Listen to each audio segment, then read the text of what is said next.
चाहिन्छ चाहिन्छ रवि चाहिन्छ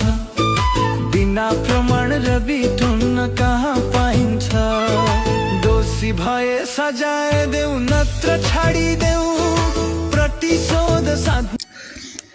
रवि आऊ देश बचाऊ सबै भन्न थाले रवि आऊ देश बचाऊ सबै भन्न थाले त्यसैले त मैले पनि रविलाई नै रोजे त्यसैले त मैले पनि रविलाई नै रोजे भ्रष्टको विरुद्धमा फाइल खोले रवि भ्रष्टको विरुद्धमा फाइल खोले रवि अब हामी फस्छौँ भनी उनलाई झुट्टा मुद्दा लगाइयो रोजी अब हामी फस्छौँ भनी उनलाई झुट्टा मुद्दा लगाइयो रोजी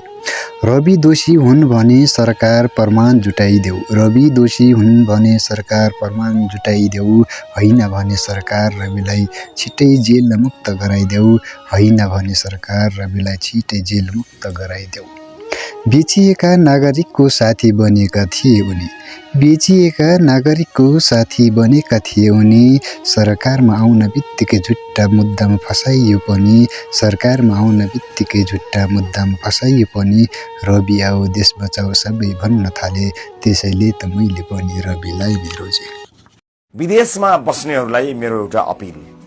हामीलाई थाहा छ देशमा चुनावको यत्रो अभियान चलिरहँदा विदेशमा तपाईहरूको मन कति इच्छुक भएको छ भन्ने कुरा हामीलाई थाहा छ। विदेशमा रगत पसिना बगाएर कमाएको पैसा र त्यसबाट पठाएर चलेको देशको अर्थतन्त्र त्यसमा आफ्नो मतदानको अधिकार नपाउँदा कस्तो हुन्छ भन्ने